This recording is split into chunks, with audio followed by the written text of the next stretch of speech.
자, 이번에는 호업 파티션 스킴에 대해서 알아보도록 하겠습니다. 호업 파티션 스킴은 진행하는 형태가 좀 달라요. 피복값보다 작거나 같은 값은 맨 왼쪽에서부터 점점점 커오고, 피복값보다 크거나 같은 값은 맨 오른쪽에서부터 점점점 아래쪽으로 커오는 형태가 되는 거예요. 양방향에서 이렇게 내려오는 형태가 되는 거죠. 요거는 처음 알고리즘이 소개됐을 때 사용한 파티션 알고리즘인데, 기본적으로 피복값은 보통 중간에 있는 값을 잡아요. 로우와 하이의 2분의 1 지점, 예를 들면 지금은 3이 되겠네요. 그래서 피봇을 3을 잡았어요. 3을 잡은 다음에 i를 로우 마이너스 1, j를 하이 플러스 1 이렇게 놓는 거예요. 밖으로 한 칸씩 벗어난 위치에서부터 출발을 합니다. i와 j가. 그 다음에 퀵소트를 다루다 보면 두알문이 자주 눈에 띕니다. 그래서 먼저 i를 먼저 증가시킨다는 거예요. i를 먼저 증가시켜요. i를 먼저 증가시켜서 여기 안으로 온 거예요. 보니까 피봇보다 작아요. 피봇보다 작으면 그냥 또 증가해요. 그래서 여기 왔어요. 그러니까 피봇보다 크거나 같은 첫 번째 위치를 찾는 거예요. 그랬더니 8에 멈춘 거죠. J는 어떻게 되는 거냐면은 먼저 줄이고 피봇보다 작거나 같은 첫 번째 위치를 찾는 거예요. 피봇이 3인데 피봇보다 크니까 넘어가고, 피봇보다 작거나 같은 2를 찾은 거예요. 그래서 여기서 멈춘 거예요. 이렇게 둘이 멈추면은 i와 j를 비교해 가지고 i가 j보다 작으면 이때는 둘이 바꾸는 거죠. 그러면 여기가 1, 여기가 8이 되는 거죠. 왼쪽에서부터 봤더니 첫 번째로 피봇값보다 크거나 같은 값을 하나 찾고, 오른쪽에서 내려오면서 피봇값보다 작거나 같은 값을 찾아서 둘이 바꿔주는 거죠. 그렇게 계속 반복하는 겁니다. 그렇게 해서 그 다음 찾았더니 i는 7에서 멈춘 거고 j는 3에서 멈췄어요. 오른쪽은 이미 다 피봇값보다 크거나 같은 값으로 확정이 된 거고, 이 i보다 작은 앞에 위치는 피봇값보다 작거나 같은 값으로 확정이 된 상태인 거죠.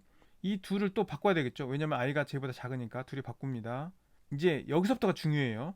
언젠가는 끝나야 되잖아요. 이게 끝나는 상태가 항상 이제 중요한데, 어떻게 끝나는지를 유심히 봐야 됩니다. i는 그 다음에 다시 피봇값보다 크거나 같은 위치를 찾아서 떠날 거잖아요. 근데 이미 전부 다 피봇값보다 크거나 같은 값이에요. 앞쪽은 어떻게 돼요? 피봇값보다 작거나 같은 값이에요. 그럼 당연히 i는 여기서 그 다음 위치에 멈출 거고 j는 그 다음 앞에 멈출 거예요. 이런 식으로. 그렇게 해서 두 개가 멈추면서 끝나게 되는 거죠. 어디서 그러면 브레이크에서 나오느냐? 바로 여기서 브레이크에서 나오죠. 왜냐하면은 i가 j보다 크거나 같은 경우, 둘이 만나거나 어긋나는 경우에 빠져나오게 되니까, 지금 여기서 어긋났죠.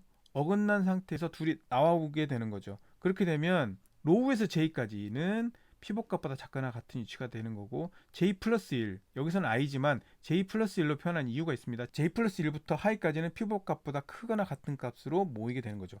그렇게 해서 피복값보다 작거나 같은 영역의 맨 끝의 위치와 피복값보다 크거나 같은 위치의 맨 첫 번째 위치를 각각 리턴해주면은 다시 리커시브하게 퀵소트가 돌아가게 되는 거죠. 이번에는 왜 앞에서 J이고 여기가 I가 아니었는지를 설명을 드릴게요. 만일에 3이 하나 더 있어요. 이건 이제 교묘하게 제가 만든 상태입니다. 3이 하나 더 있어요. 여기까지는 그냥 쉽게 이해할 수 있으니까 바로 온다고 생각하고, 그 다음에 I는 여기서 멈췄고 제가 여기서 멈췄어요. 그럼 둘이 바꾸면 3이 여기로 오고 7이 여기로 오겠죠. 그 다음에 이제 I와 J가 오다가 여기서 만나게 돼요. 왜 만나냐면은, 잘 보시면은 I는 피복값보다 크거나 같은 첫 번째 위치에서 만나니까 여기서 멈추게 돼요. J는 피복값보다 작거나 같은 값에서 멈추니까 여기서 멈추게 돼요. 둘이 같은 곳에서 만나서 끝날 수가 있다는 겁니다. 그래서 둘이 같을 때도 브레이크로 빠져나와야 되는 거고, 왜냐면 한 군데서 만났는데 굳이 거기서 또 파티셔닝 할 필요가 없잖아요. 그러니까 둘이 빠져나오게 되는 거죠. 그렇게 되면 로우에서 J까지 여기로 하고 I에서부터 하이까지 하면 이렇게 두 개 겹쳐버리니까 안 되겠죠. 그래서 로우에서 J까지, J 플러스에서 하이까지로 리턴을 해주게 되는 거죠. 자, 최종적인 형태를 다시 한번 정리해드리면 두 가지 중에 하나의 형태로 끝나게 된다는 거예요. 퀵소트의 호어 파티션 스킴은 하나는 J와 I가 한 칸 어긋나면서 끝나서 왼쪽에는 피봇 값보다 작거나 같은 값으로 모이게 되고, 이제 오른쪽은 피봇 값보다 크거나 같은 값으로 모이게 되는 거죠. 그래서 이렇게 한 칸 어긋나면서 끝나는 경우도 있을 수 있지만, i와 j가 같은 값으로 만나서 끝나는 경우도 있기 때문에 어느 쪽을 이 피봇을 포함시켜 줄 거냐에 문제가 되는 거죠. 어딘가에서 이렇게 딱 잘라가지고 두로 나눠줘야 되니까. 그래서 여기서는 여기까지를 피봇 값보다 작거나 같은 영역으로 본 거고, j 플러스 1부터를 피봇 값보다 크거나 같은 영역으로 봐서 레프트와 라이트로 나눠서 리커시브하게 퀵소트가 돌아가도록 정리를 하는 겁니다. 홈업 파티션 스킴에는 약간의 변형들이 있어요. 실제로 변형된 코드들이 생각보다 많이 있습니다. 많이 있을 수가 있는데 가장 유명한 변형은 오른쪽 형태입니다. 오리지널 코드하고 좀 다른 거는 I와 J가 시작 위치가 좀 달라요. I는 로우부터 J는 하이부터 출발을 하고 있어요. 안쪽으로 한 칸 들어온 거죠. 안쪽으로 한 칸 이미 들어와 있기 때문에 여기서는 두 화일문으로 먼저 I를 이동시키거나 J를 이동시켜가지고 시작을 했다면 지금은 이미 이동돼 있기 때문에 while문으로 바꿔서 쓰게 되는 거죠. 먼저 조건을 검사하고 그 다음에 I를 증가하거나 J를 감소시키거나 이렇게 동작을 하게 되는 겁니다. 또 I 위치와 J 위치의 값을 두 개를 수입을 할 거잖아요. 이미 밖에서부터 하나 증가시킨 형태로 들어왔잖아요. 이미 밖에서부터 증가시킨 형태로 들어와서 Y를 탔기 때문에 요 밑에 어딘가에서 다시 증가시키거나 감소시키는 코드가 들어있어야 되는 거예요. 그거를 여기다 넣은 것 뿐입니다. 그러니까 두 값을 바꿔주고 난 다음에 I를 한 칸 증가시키고 J를 한 칸 증가시켜 놔야 이 while문에 딱 걸렸을 때 두 while문으로 처리한 거하고 똑같은 효과가 나는 거죠. 그리고 중요한 차이는 이 바깥쪽 while문이 왼쪽은 무한루프였다면 오른쪽은 i가 j보다 작거나 같은 경우라고 조건문이 들어가 있어요. 이 조건문에 의해서 종료가 되기 때문에 else 부분이 같은 위치에 만나는 경우는 그냥 브레이크로 빠져나왔는데 지금은 i를 한 칸 증가시켜가지고 강제로 둘이 어긋나게 만들어주는 겁니다. 빠르게 이 변형 알고리즘도 어떻게 동작하는지 빠르게 볼게요. 거의 똑같은데 이 끝 조금만 살짝 달라지거든요. 그게 어떤 차이가 있는지만 살짝 보여드릴게요. 먼저 앞에서 호화 파티션 스킴에서 이렇게 한 칸 어긋나면서 끝나는 그런 예제였죠. 이거는 정확하게 동일하게 동작합니다. 그런데 문제는 하나의 차이가 있어요. 이 둘이 만나는 경우면 여기로 오면서 i를 일부러 한 칸 증가시켜요. 그래서 i와 j가 정확하게 한 칸 어긋나면서 끝나게 되는 형태가 돼서 우리가 앞에서 봤던 것처럼 종료 조건이 두 가지 상태로 끝나지 않고 한 가지 상태로 끝날 수 있도록 정리가 되는 거죠.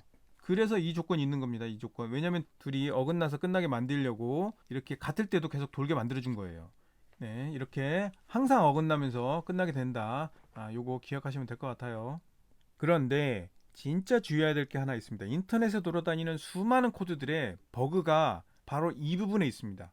무엇이냐 하면 호어 파티션에서 피봇 선택하는 방법에 따라서 추가적인 코드가 들어가야 될 수도 있어요.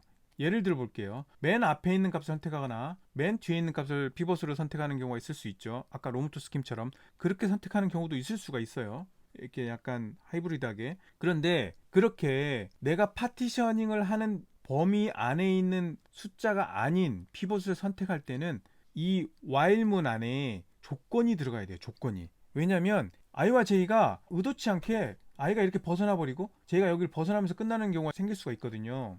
추가적인 범위 체크가 들어있지 않으면 어떤 일이 벌어지는지 한번 볼게요. 피봇은 5로 선택하고 이 구간을 파티셔닝을 해야 된다고 생각을 해보죠. 이게 없다고 생각해보자고. 이게 없으면은 이 룹에 의해서 i는 어떻게 되냐면 여기 왔어요. 그럼 피봇보다 작으니까 또 앞으로 가요. 피봇보다 작으니까 또 앞으로 가요. 또 앞으로 가요. 또 앞으로 가면서 아예 배열을 벗어나 버렸어요. 벗어나 버립니다. 벗어난 위치를 읽으려고 시도를 하는 거예요. 잘못된 위치를 읽으려고 시도를 해버리는 거죠. 여기는 가지도 못했어요. 여기서 이미 잘못된 곳으로 가버렸고 잘못된 곳을 읽기 시작해버려요. 그러니까 이미 i가 엉뚱한 곳에 가서 액세스를 하기 때문에 크래시도 날 수가 있고 정렬이 이상하게 돼버릴 수도 있어요. 이런 문제가 있기 때문에 꼭 체크를 해야 되는 거예요. 그 인터넷에 돌아다니는 많은 코드들이 하이브리드하게 막 이런 식으로 쓰고 있어요. 이런 조건 체크 없이 이 안쪽은 호어 파티션 스킴을 쓰고 있어요. 그러면 문제가 생기는 겁니다. 왜 여기를 로우와 하이를 왜 2분의 1로 꼭 이렇게 해야 된다는 게 아니라 보통 이렇게 하는 이유가 바로 거기 있는 겁니다. 만일에 이 피봇이 이 배열 안에 어딘가의 값을 무조건 선택만 하잖아요. 그러면 반드시 어딘가에서 둘이 만나가는 한 칸을 어긋나면서 꼭 그렇게 해서 끝나게 돼 있으면서 안정적으로 돌아가요. 그런 문제가 있기 때문에 피봇을 내가 파티셔닝 하려고 하는 구간 밖에서 선택을 했다면 무조건 i와 j의 범위 체크하는 코드가 안쪽 while문 안에 꼭 들어가야 되는 거고, 그렇지 않고 내가 파티셔닝을 하려고 하는 구간 안에 있는 어떤 값을 선택을 했다면 이 범위 체크하는 코드를 넣지 않아도 결국에는 둘이 만나거나 한 칸 어긋나면서 자연스럽게 끝나게 되는 겁니다. 이거 정말 중요한 포인트니까 잘 이해해 주셔야 됩니다. 인터넷에 돌아다니는 이런 혼종 코드가 있으면 일단 의심해 보면 됩니다.